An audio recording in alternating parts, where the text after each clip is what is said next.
Allez, bonjour à toutes et à tous, très heureux de vous retrouver. Je vous fais le point sur les flux très rapidement parce qu'il n'y a pas énormément de nouveautés, même si donc par rapport à ce qu'on avait dit la semaine dernière, on était en train de baisser ici et je vous avais dit, je pense que je me positionnerai sur des signaux acheteurs si on venait frapper le canal de tendance. C'est bien donc ce qu'on a fait, j'ai donc bien acheté sur les signaux horaires qui se sont mis ici. De mémoire, il y a eu deux signaux, voilà, là et là. Moi, je me suis positionné sur le second et voilà, tout simplement, ben, ça a relativement bien marché. Comme prévu, la troisième borne se renverse, enfin le contexte se renverse pour former une troisième borne et sans surprise, on éclate cette dernière en fin de semaine. Bref, donc, ben, comme prévu, c'est bien le signe que les bears n'existent pas.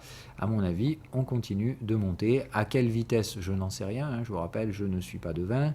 Tout ce que je sais, c'est que le broker adore brouiller les pistes. Donc, voilà. Tout ce que je noterai ce matin, c'est qu'on est donc de nouveau en fin de cycle horaire. Et moi, pour ma part, si jamais ça tente de trader sous les 50% de contexte, je pense que je paierai sans problème.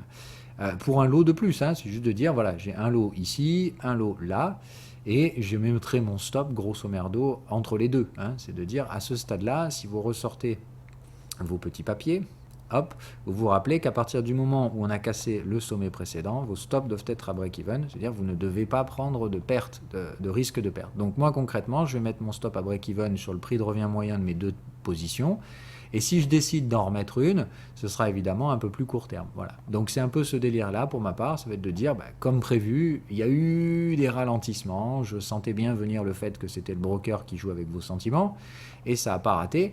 Donc voilà, maintenant on est bien installé, l'ancien sommet est bien cassé, je pense qu'on n'aura aucun mal à s'exprimer à la hausse.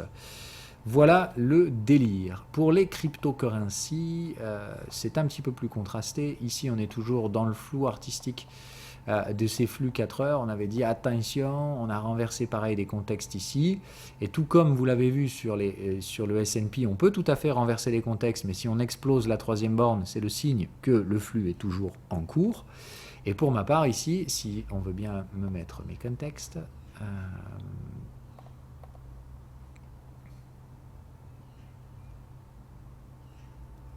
allez, voilà. Donc pareil, le contexte renversé, pas de troisième borne en retard. Hein. Ici, on n'a pas fait contexte à contexte.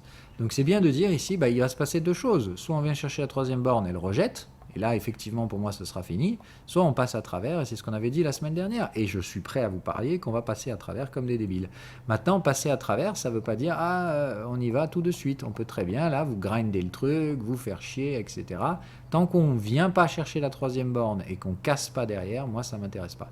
Ok, tant qu'on vient chatouiller la troisième borne, qu'on travaille sur ce bas de canal, je pense que de toute façon à terme ça va être une grosse bougie impulsive, direction les 35 000, et puis voilà, c'est aussi simple que ça, et à chaque fois qu'on casse le plus haut précédent, et ben ça recommence, c'est-à-dire, on a refait une première borne, il faudra donc revenir renverser le contexte pour faire une troisième borne, etc. Ok.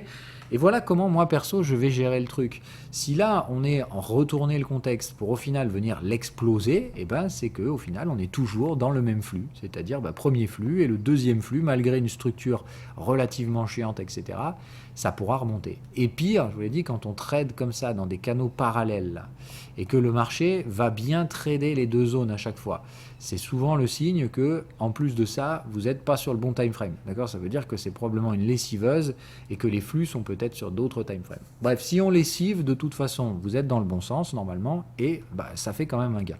C'est juste qu'il faut retenir que quand le marché trade pile poil ce genre de canaux et que ça relance plusieurs fois sur les canaux avec cette méthode de impulsion, consolidation, vous savez que ça c'est la lessiveuse. Donc lessiveuse, je vous dis, n'allez pas trop loin dans le raisonnement. Comme d'hab, ça peut être juste le market maker qui s'amuse avec vos nerfs, mais il faut retenir que voilà, quand vous avez plusieurs fois de suite ce délire-là, là, vraiment ça consolide à plat, et ça remet une impulsion, puis ça reconsolide à plat, ça généralement c'est que vous n'êtes pas sur le bon time frame. Voilà, donc je dis juste ça comme ça, Parce qu'on savait que, par exemple, pour Bitcoin et Ethereum, on s'est positionné sur des contextes mensuels, mais on voit bien que c'est le foutoir. Même en mensuel, ici, les contextes sont arrachés dans tous les sens.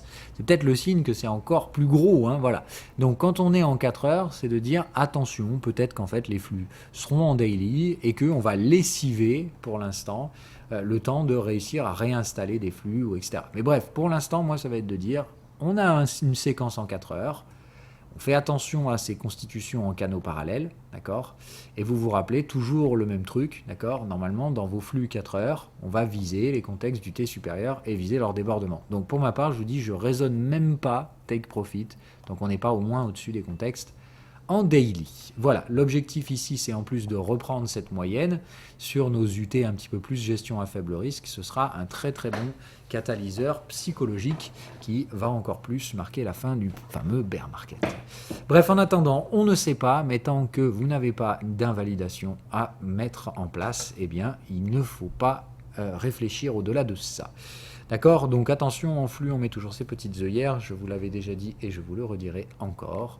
C'est hyper important. Bref, ici, la seule chose qui nous reste à réfléchir, c'est pas de savoir si on va casser là, c'est juste de dire, vous n'avez rien à faire tant qu'on ne vient pas là. Si ça va au sud, la seule chose qui va se produire, c'est que vous avez un stop loss et qu'il se déclenchera si le prix va chercher ce stop loss. Et puis c'est tout. Voilà, c'est tout ce que je voulais vous dire du coup. Donc pour ma part, je ne sais pas. Je sais encore que énormément de gens aimeraient que j'apporte des réponses que je n'ai pas moi-même. La seule chose que je peux dire, c'est que je vois bien un sentiment extrêmement bearish absolument partout. Alors que d'un point de vue technique, tout est haussier. Voilà, c'est tout ce que j'ai à dire. Je ne sais pas si le sentiment l'emportera sur la situation technique ou si, comme d'hab, le sentiment va se faire démonter par les prix. Mais tout ce que je peux vous dire, c'est que moi, pour ma part, je suis exposé à l'achat à peu près partout et que ça me va très bien comme ça. Voilà. J'ai des couvertures vendeuses, bien entendu, sur certains autres trucs pour pas nager le cul à l'air. Mais sur les UT de flux, c'est que haussier pour ma part. Et au pire, ce sera des invalidations, mais je n'en vois pas pour l'instant la cause ni la raison qui justifierait une intervention prématurée parce que j'ai peur de perdre, etc. Non, si je perds, c'est pas grave, et je recommencerai la fois suivante. Voilà le narratif. J'espère encore une fois que ça vous aidera à apprendre la navigation psychologique dans ces contextes de flux. C'est jamais très facile, surtout si en plus de ça, on a des gestions à faible risque à côté. Apprenez bien à séparer les deux. Mais voilà, pour ceux qui traitent les flux, navré pour ma part, malgré tout ce que le consensus tente à dire, c'est pour l'instant toujours plutôt haussier. Et c'est tout. Voilà, bonne journée à toutes et à tous. Bye bye.